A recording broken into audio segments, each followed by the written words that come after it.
The GPS DairyCAST features the high-value insights of the GPS Dairy Consulting team's trusted advisors and the owners and managers from the elite dairy farms they serve. These conversations deliver on the GPS Dairy Consulting promise to inspire change and grow leaders. Hello and welcome to the GPS DairyCAST. I'm Peggy Coffeen from the Uplevel Dairy Podcast, serving as your host. And on this GPS DairyCAST, you are going to gain real insights on how to use data to make strategic decisions for your dairy farming business. And here to tell us about it, our GPS dairy consultant, Trent Dado, accompanied by Ryne Braun from EverAg. Enjoy listening to this GPS DairyCAST. Trent, go ahead and just take a moment to introduce yourself. Tell us a little bit about who you are and what you do as a GPS consultant. I live in Northwest Wisconsin. I'm a nutrition and management consultant with GPS Dairy Consulting. So I get to spend most of my time with dairy producers in the great states of Wisconsin and Minnesota. So I grew up in Wisconsin. Family dairy farm was still there today. I went to school in Minnesota. So thankfully I get to work in two states I have a lot of history with. Day-to-day job is doing nutrition work, ration work, but also enjoy and conversations around people strategy, and also spend quite a bit of time around data, technology, precision, items like that. And that's why the topic today is such, because that's where a lot of my energy and time is spent with the clients I work with. This is your wheelhouse, talking all about data and how to make it useful and relevant to the dairy farmers that you're working with. And Ryan, take a moment to introduce yourself to our audience. I also grew up on a dairy farm. I'm still calling that home. It is here in northeastern Wisconsin. I currently work for EverAg, and I've been here for 7 years. And what we're trying to do is really not only aggregate data off the farm from existing critical control systems, but also generate new novel data that can be added to that to create really expanded insights with passive automatic data collection. So really from the soil all the way to the shelf, trying to create data and distribute that to the stakeholders that need it. So data is the wheelhouse for both of you.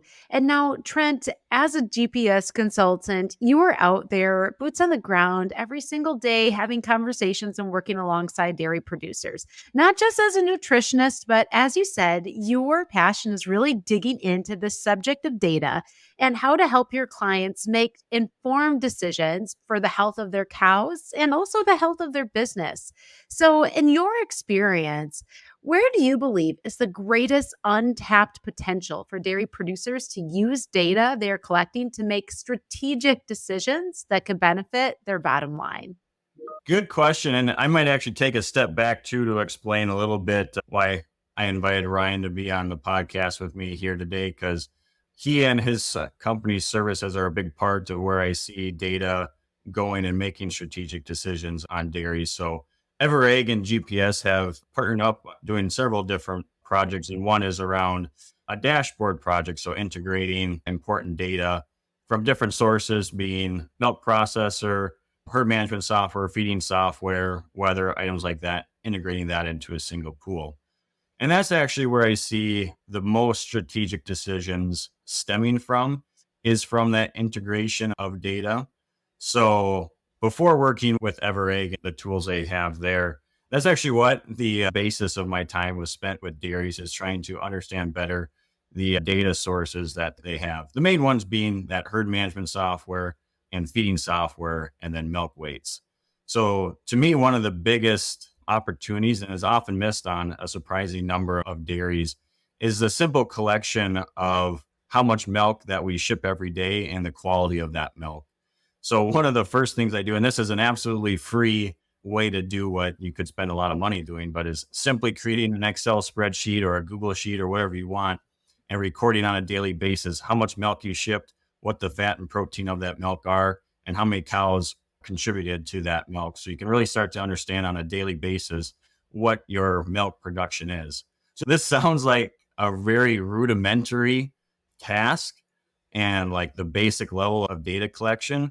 But just off the cuff, I would probably say that only 60% of our dairies actually truly understand what their true milk production or energy corrected milk production per cow per day is on a daily basis. So to me, that's like step number one. If we don't understand the milk production going out the door, which is the only thing that we really generate revenue from in our business, we can't really go much from there. So that's an absolutely free fundamental step to the data cycle, if you will.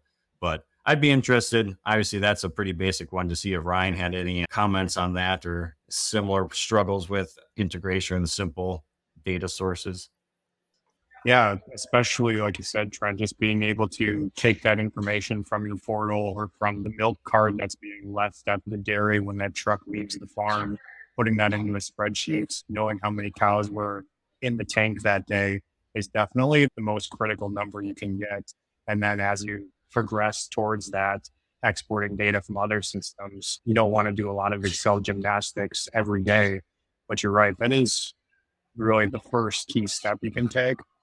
If I could, Peggy, add one more untapped. So once you get past the milk, the next one is feed, and really starting to try to understand either feed efficiency or more appropriately calculating an income over feed cost on a daily basis, on a live basis.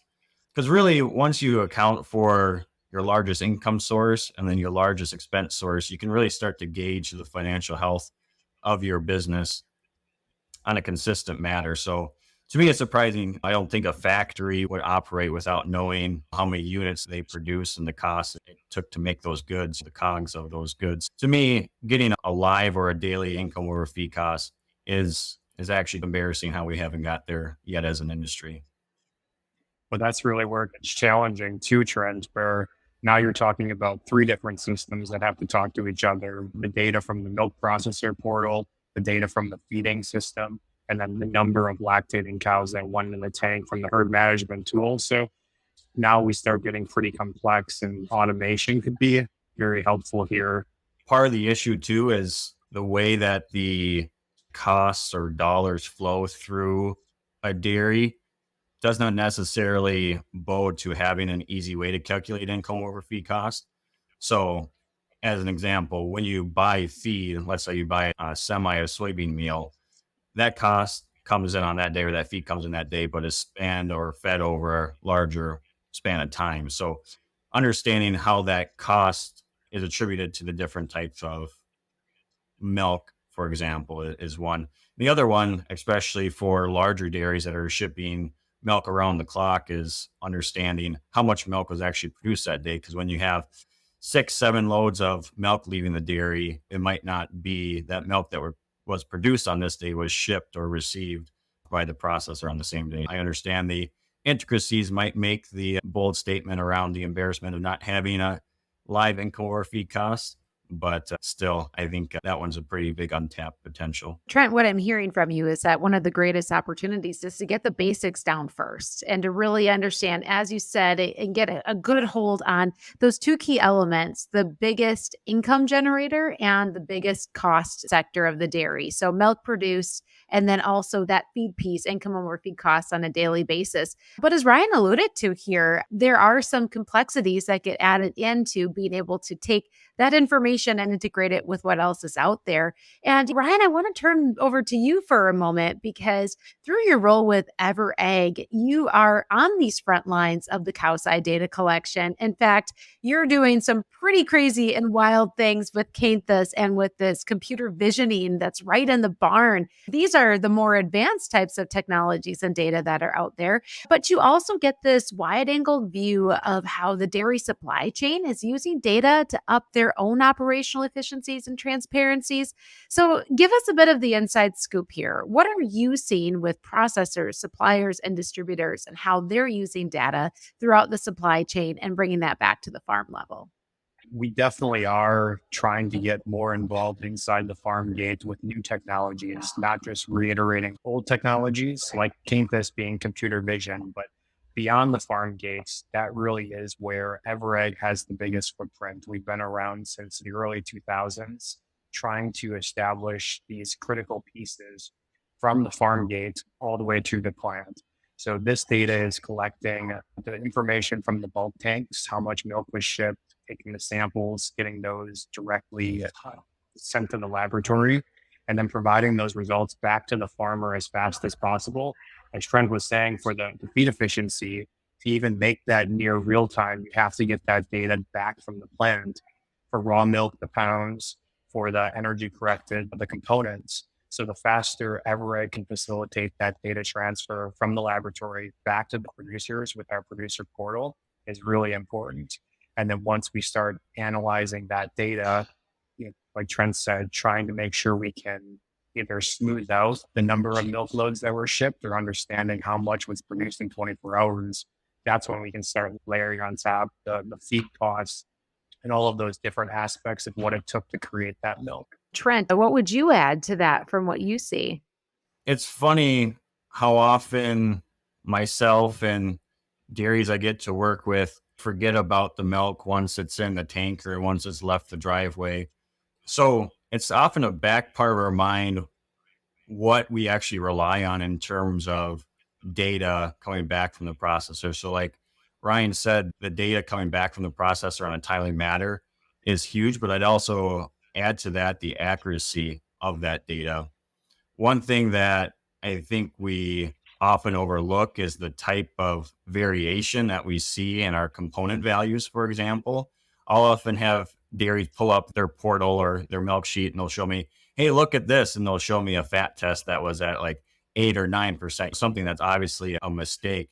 And they're doing it as a joke. But when we start thinking about the dollars that are played, so that's a tanker load of milk, and the fat is twice as high when you get paid $2 per pound of fat. We're talking that processor, or if it's the vice versa, if you have a low fat test, the types of dollars that are being missed on is just this huge when you talk about any number of cows. So I think we're actually having a pretty big misunderstanding and missed opportunity in terms of understanding that data accuracy once that milk has left the farm. And that actually goes on down the supply chain. Everybody needs to have accurate data to make sure everyone's being paid for the product appropriately. I see it very variable. Some processors and some data is very accurate and close to what the farm should be producing, and some are all over the boards. Interesting thing I've been seeing in the field. But that's really the case everywhere, right? Even recording health treatments, if you record every treatment as a new case of disease, when you go to look at your analytics later on, you're going to get that garbage in, garbage out effect. And I think that's a key problem with analyzing data too, where you can't just trust everything is the truth sometimes. And that's where you wish we were like the accounting industry and they have their guidelines of accounting principles. We have no type of, this is how you diagnose a RP or metritis and entered in here. This is the acceptable amount of variation that you should have in your components in your tanks leaving the farm. So I think having a lack of these guidelines or principles actually leads to a lack of focus around them.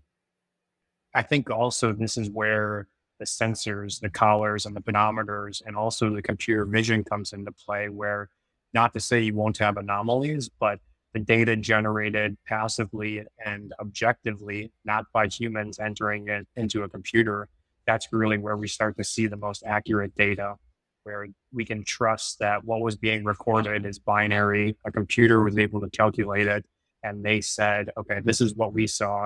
And every day it's going to be very consistent. Whereas a human, they might diagnose a ketosis one day on a cow and the next day miss something. So just a lot more foolproof on data generation and collection.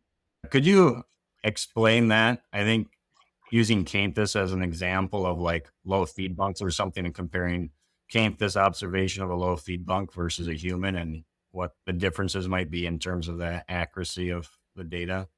Yeah, using the visual sensors, the camera, we're able to connect that to a computer, train the algorithms that are looking at those feed bunks every day, and then looking at when a feed delivery occurred, looking at the percentage of feed that is now in front of those cows, and then watching the cows and the humans interact with it and seeing how that feed quantity changes throughout the day. So obviously it's going to get farther away from the headlocks. Somebody will come in and push it back up, but we'll notice the amount of feed going down. So all day the computer is looking at the quantity of feed there and getting a percentage. So when that feed goes low or missing, it's able to really accurately quantify that bunk and give you a score, which should be much more reliable than a human going into that barn at any period of time and just scoring the bunks themselves.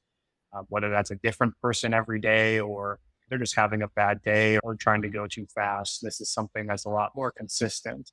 And that's true for all of the metrics that we're able to capture: cows lying down, other computer vision technologies looking at locomotion scoring, something that is very hard to do if you're going to do it for 8 hours at a time and try to be consistent.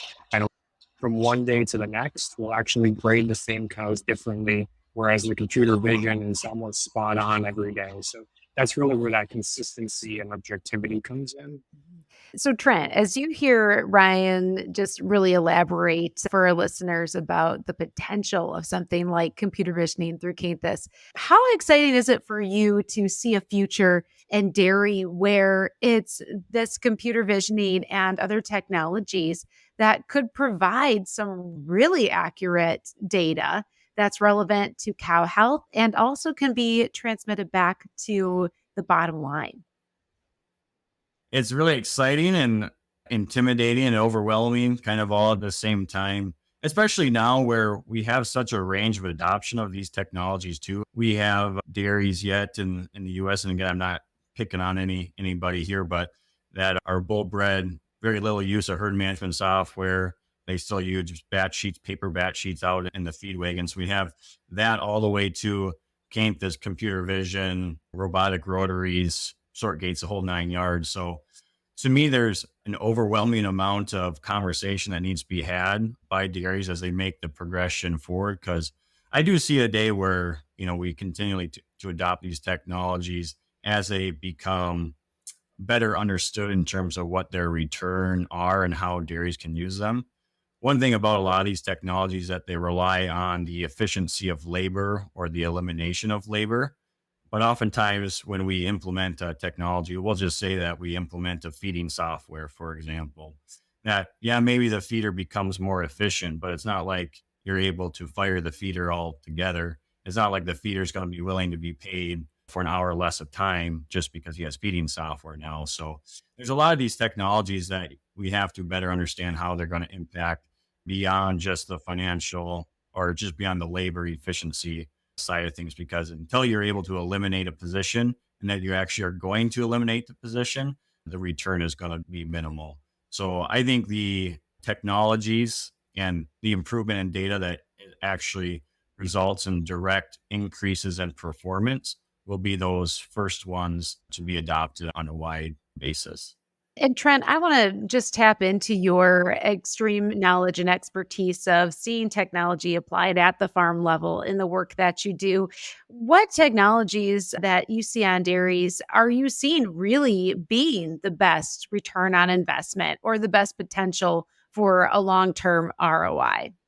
Of course, anything that you can implement for free is going to have the best ROI because you don't need much of a return at all to have a really high ROI. But unfortunately, Everegg and other technology providers don't sell their stuff for free very often. But one technology that I would highlight and I see adopting at a very fast rate currently would be rumination activity monitors.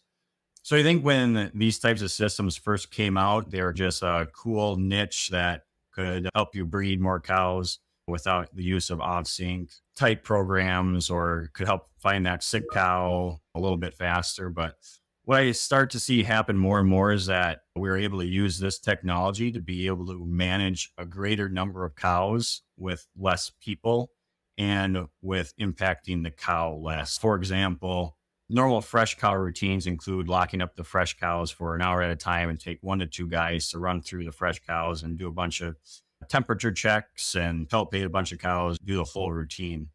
Now that rumination activity monitors are becoming much more prevalent and you're only taking those cows that you need to interact with, both the impact on the cow becomes a lot less. And now you go from 2 guys in an hour to 1 guy with 30 minutes. And Ryan, your thoughts on that?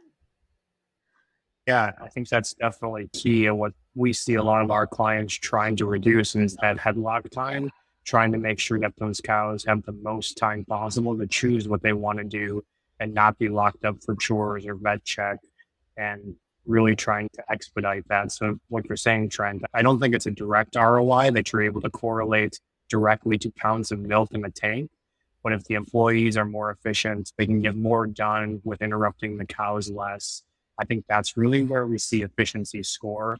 And then also having these data analytics to do the investigation and figure out what you can do to tweak your business and perform better. You can't do that without that data. So, Trent, I'm going to revert back to you here for a moment. How do you, in your role, help guide the use of data to make strategic decisions for the businesses of your clients? It looks different for everybody and depends on the individual clients or producers' appetite for adopting some of these. Like I said, some dairies are very willing to, let's just say, give things a try. For example, that when a new technology comes out or a new product, feed product comes to the market, they want to be one of the first to give it a try to take advantage of some of those competitive advantages and be part of the development of these products sometimes. Most of the time, however, we'll just call them middle of the road adopters, right? They're going to wait for a few of their neighbors to adopt it before they implement it themselves. And those conversations are much more around how we actually see the implementation and long-term use of this technology working on the dairy. One of the saddest things to see is a dairy that will invest a lot of money, but also the time on onboarding a piece of technology or an improved way to collect data. And then a year later, you see it like in the side of the herdsman office not being used at all. I try to spend as much time up front, truly trying to understand what they're going to change in terms of their management to create that return. So I think oftentimes we just expect the technology or information to create it on its own, but it actually takes a lot of time and intentionality to actually get it to return. Lots of time up front to get that done. For us, it's really important when we go to a farm to sell or any company to sell a software solution. It's really trying to figure out what problem is it meant to solve. That we know if it's just going to be installed for the sake of putting it in. As Trent said, it's going to be left on the side of the desk or completely abandoned very quickly. So if there's not a problem it's solving, it shouldn't be used or looked at. I think it can be pretty basic too. We all have herd management software for the most part. Ryan was saying, whether it's accurate or not, you have your counts of RPs and metritis. But how often are we intentional about actually going into the events page and seeing what the trend of RPs are on a dairy or how accurate they might be? So even with the data that we collect for free and have there, we do a pretty poor job of actually looking at it. So it's about trying to create that intention to do it and making the data and technology that we implement actionable in some way or another. We've talked a lot about the opportunities that are untapped. And what I'm hearing from you, Trent, is there's a lot of opportunities that many dairies have at their fingertips that could be tapped into more before that next level of investment is even made. And as you've talked about, it's looking at herd management software. It's as simple as starting with a spreadsheet to track the daily milk production and getting a better idea of the milk going out, leaving the dairy, and also the utilization of feed. And those are things that are maybe the more basic level before we look at an even further integration and utilization of data and technology, like what Ryan's been talking about. When you start talking about data and technology, quite honestly, a lot of people start tuning out because everyone's been beating the same drum for a while. That technology is going to continue to be a bigger part of dairy, is going to continue to be cheaper. But I truly believe until we get those fundamentals correct, that we're going to continue to spin our wheels a lot in terms of proper implementation of this technology. So that's where I do see Ryan's point that he just made here around making sure that what we're pursuing are actually solving real problems to be really important. I don't think we spend enough time either determining what those problems really are that data or technology could solve. To me, I think a fun exercise is always, what are the worst jobs to do on a dairy, or what are the most dangerous jobs to do on a dairy? So to me, the fact that we still have guys climbing 20 feet up on the air to remove tires and plastic from a silage pile is, again, pretty embarrassing for our industry, that we don't spend any time or resources developing technology to increase the safety of that job. Yet we have every sensor that can tell you when that cow is going to take a pee 3 hours from now. It's just silly to a certain extent. I think you bring up some good points, Trent, of really asking those questions to better understand where the problems lie. And that's the same thing you talked about, Ryan, too, before investing in technologies and before having more data at your fingertips. So, Ryan, in your experience, what do you believe are the lowest hanging fruits? The problems that the technologies that you talk with dairy producers about, what are the problems that are the most solvable and most common through what you offer?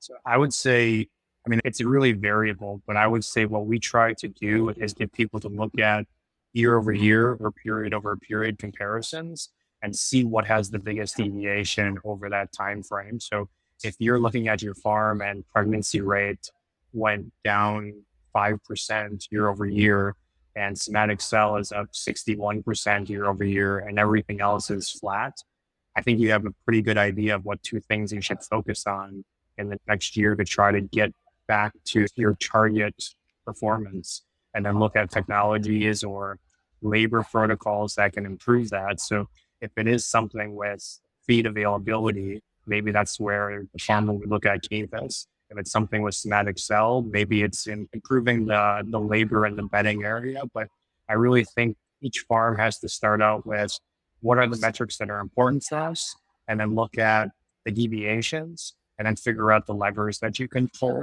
or whether that's an ever-egg solution or that's a combined solution or having a consultant like Trent come in and help push you in the right directions. I think that's the path that you have to go down. And Trent, what would you add to that when you really want to take a step back and look at a strategic approach to being able to identify those problems and to implement different ways to solve them, whether they're through some of these big data and technology conversations, or even as you've brought up, getting back to the basics, speak to the strategy side when it comes to making business decisions. And this is where I think it directly correlates to you as a financial business person, because everything we're doing this to make money. So until we have a good understanding of, we'll just say our financial statements, your P&Ls, your budgets, your balance sheets, having a good understanding of those is where you need to start. And that kind of relates to Ryan's point about understanding where you're trending year over year. But once you put it on a financial basis, you can start to understand really where you need to start devoting some more resources, whether that be more labor allocation or whether you want to add some assistance to with technology. For example, let's say that our call value is too low or lower compared to our peers. That likely means that we're shipping a lot of severely sick animals, some cows that probably shouldn't be on a truck at all, that are going down the road instead of heavy fat cull cows. So this likely means that we need to implement something or have some sort of protocol to make sure that we are capturing those cows before they get that sick or before they get that injured. So that's where I see something like a activity monitor that can catch that cow sick or before she's lost 300 pounds, items like that. So I think when you start from the financial side and having a good advisor in that space can actually lend very useful when it comes to decisions around where you want to spend more resources and time. Ryan and Trent, you have shared some great insights in this conversation about using data to make strategic decisions for dairy farming businesses. And any wrap up thoughts, final thoughts from the two of you on this subject? So one of the things, like I said, it's easy to get overwhelmed and bombarded. And there's salespeople like Ryan going door to door selling Canthus and cool stuff. And although it can be a lot, I would challenge us to all spend time exploring and learning about it.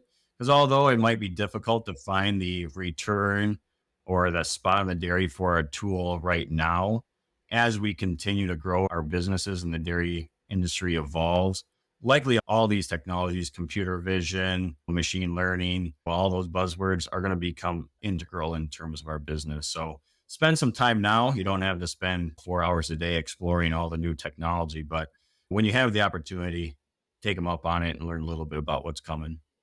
Thank you, Trent. And final thoughts from you, Ryan?